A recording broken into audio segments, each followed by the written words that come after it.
Thanks, Patrick. Yeah, this is day 7. I know some of you were in last week to watch, I think the second or third day of practice. So you'll see a little more today. I really like this group. I've liked this group from the beginning. I just think having as many guys as we have back in today's world, retention, I think, is something our staff talked about more than anything through the off season and even towards the end of last year, knowing that we had a chance to have everybody back, and fortunately, a credit to the players for committing to coming back and committing to being a part of something bigger than themselves.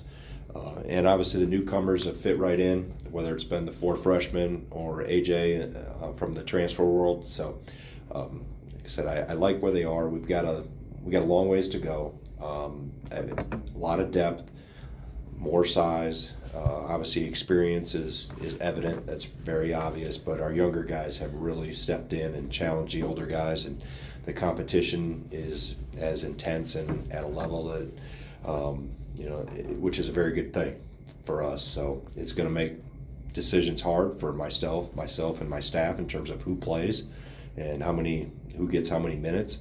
But they're competing every day, and as a coach, that's what you want. You want them going after each other, raising the bar, challenging each other, and every day's been a different guy, kind of shows out, so to speak. So, like I said, this will be day 7. We got a long ways to go before we get to November 6th. Thankfully, there's a lot of things we got to get better at, but it's a fun group to work with. Questions? Start with Jeff. Brandon came down and mentioned that Crowell, Klesmet, and Gilmore have just decided, we're going to take advantage of that COVID year, come back. I know that's 2 years down the road, but do you think, what was your involvement in that process, and do you think it might help any of them not worry about having to do something in their last year this year to prove something or enhance something? Well, it takes for the most part, it takes a decision or a worry or a wonder out of their mind.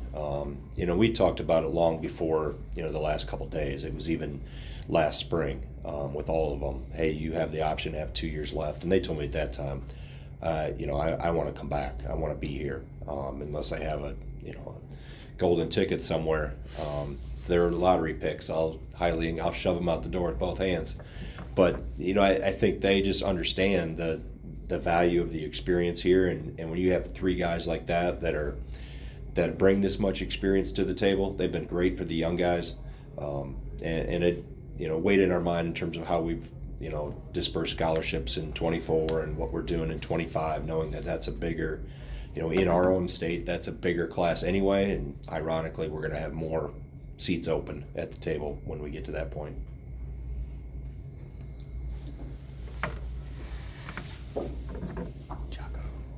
Coach. Hello, Jocko. How do you get Steven Crowell to play like he did in the NIT the first couple of games? He was amazing, and now he's coming back, and just talked to him, and he seems like he's more fired up than ever. But how do you get him to continue to maybe be shooting first instead of passing first and get him going in the right direction right off the bat? Right. I think, specifically with big guys, you always notice maybe a wavering level of confidence. So for him, it's about keeping a confidence level high. And he's committed himself to the weight room. He's bigger, he's stronger, he's moving more weight in the room down the hall than he ever has.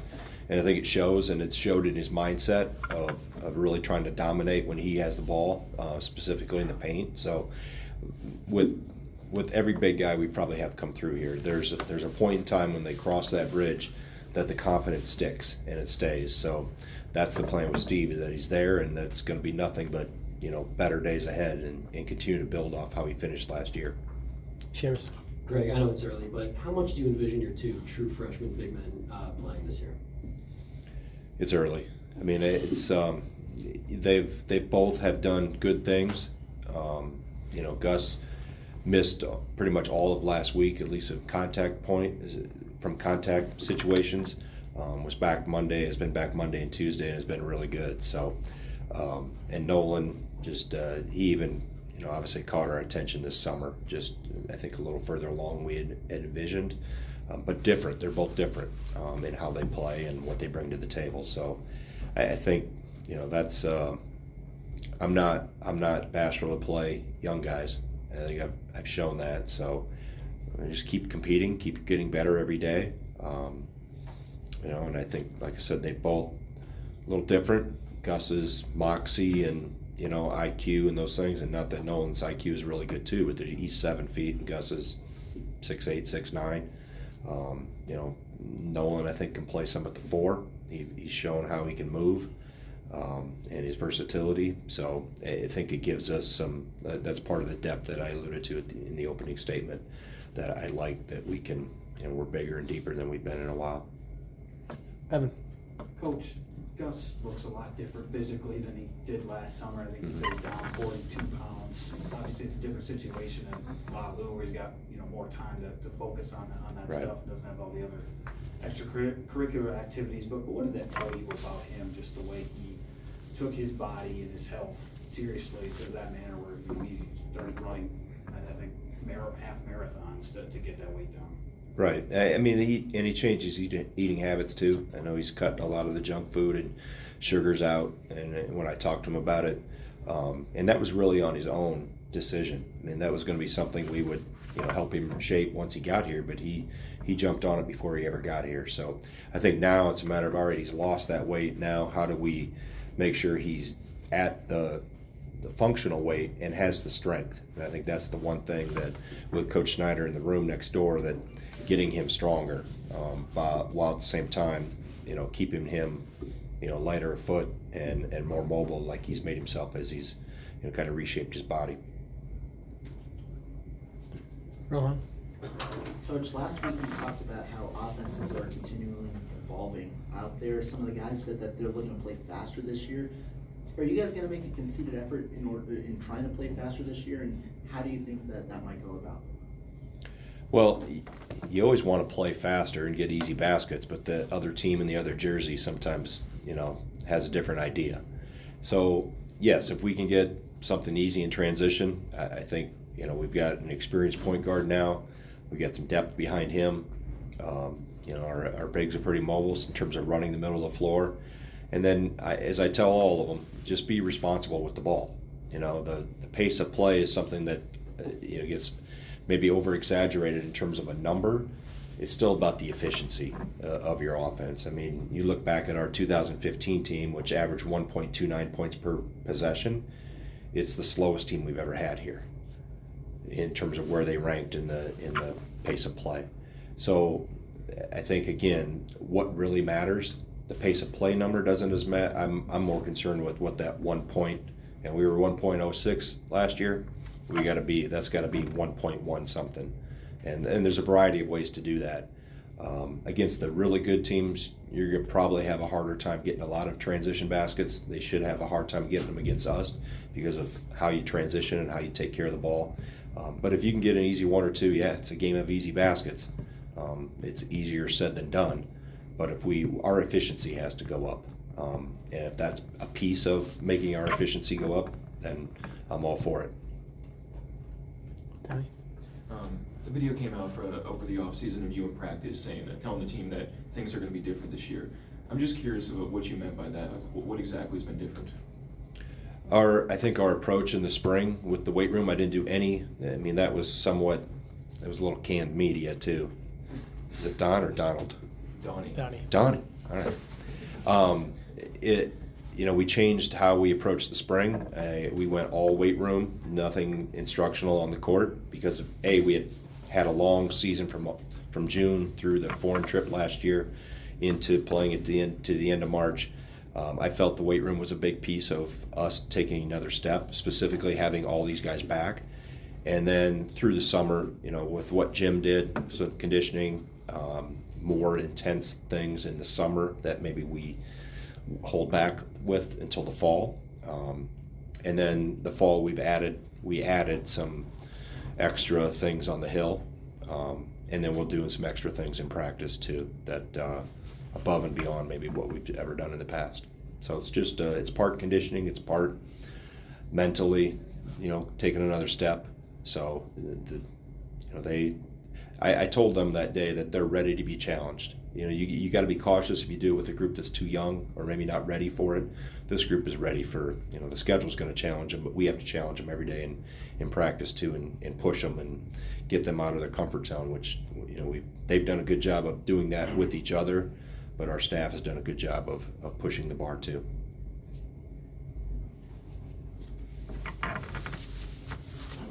When you have a complete group of return starters, I guess, is that something that you need to talk to them a little bit about, that nothing's sort of guaranteed, that, when you add more depth, that, minutes aren't necessarily going to be the same as they were last year?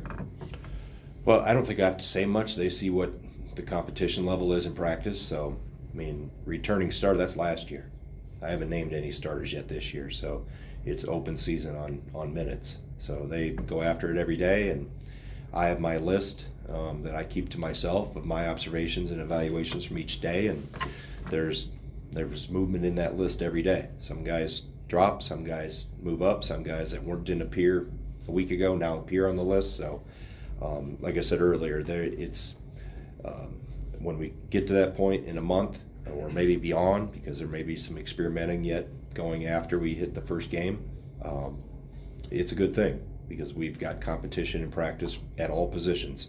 So when you have that competition around you, you can't get complacent and you can't half step. You don't want to have a bad day or somebody's going to pass you. So that's where we want it, and that's what we want every day. And they embrace it. They go at each other, and then when the whistle blows and we're done with practice, they're all.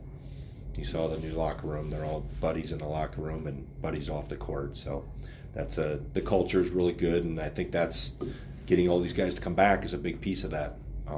They wouldn't walk back to this if they didn't really enjoy the experiences, but also they have high aspirations of what we can accomplish this year.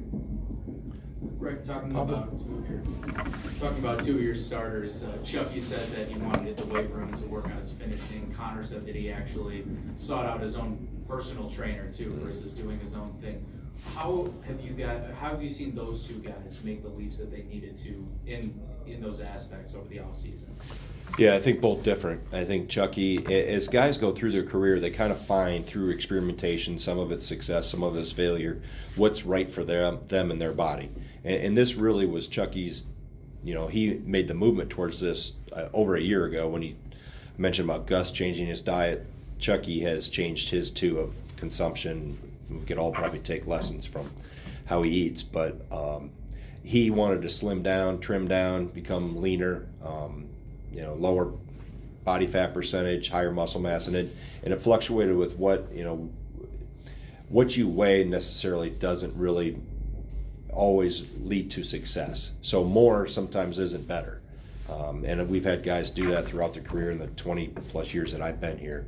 And Connor was a little bit different in terms of, I think his experience last year showed him that I better get in the weight room and I better add some muscle mass to my frame. I better, all those things that the experience taught him, even though he had a good freshman year, there was times when, he didn't have the outcome that he wanted to, whether it was in the pain or the endurance component of the duration of the season. So probably a little different approach for both of them because they were at different points in their career. But the fact that they realize it, I think, is always a good sign that the coaches don't have to be the first ones to point it out and offer advice. Like I said, Chucky, and huge credit to him because I never seen him eating anything but salads. So I thought it was just a one-time thing, but it was, like I said, early last year, he knew that it was going to take some time for him to change his body, and he's done an awesome job with it. Any other questions for Coach Gard right now? Yeah, go ahead, Jocko. Jocko? Coach Hastings mentioned it's just a great time to be around just Badger land, I think he called it. With Coach Fickle here and Mike Hastings, and just there seems to be a rejuvenated feel in the athletic department. Do you feel that everybody, it's kind of going on the upward? Well, they're coming to me with all the questions. I think I sat with Mike for probably a half hour yesterday, and he had a lot of questions for me just about this place and the nuances that I've seen change over the years, and just where we are in college athletics, with the transfer portal, with NIL, just how things are in our sport compared to his sport. So, yeah, Mike's been awesome. I know people that knew him at Mankato, and the same thing with Luke. I was speaking at a clinic in Michigan last Sunday, and for their coaches association, and Wes Miller, the head coach of Cincinnati, spoke right before me. So we had a chance to talk a little bit, and the first thing he said is, "Hey, how's Luke doing?" I said, "He's doing good. I leave him alone during the season. Shoot him a text now and then, but he's got bigger things to worry about than us right now." But Wes had great things to say about him. Thad Matta had great things to say about him when Luke first took the job. So, but their sports are different. I think we all know that we're at different times. Our probably sport is further down the road in the portal and even in NIL, but nationally, so it's a little bit of apples and oranges. But like I said, they both have been awesome. Hang out in the office once in a while, but they're busy right now with their own sports. Michael? No, you haven't gotten to the season yet, but NCAA made a decision today to shrink the transfer portal window. And I know that's something that you've talked about maybe they should push it until after all the games are done being played. I guess I'm curious. Did it go to 45? Yeah, it goes. Went to 45. I knew we have another Big Ten meeting tomorrow, since we couldn't get through everything Monday, and that was one of the things because Coach Painter's on that MBOC committee, so we thought 45 was better than 60. 30 was, I had mixed opinions or mixed thoughts about 30. I felt that was a little too short, but 45 I think is a good happy medium, and I'm sure I'll learn more from Matt tomorrow in our meeting.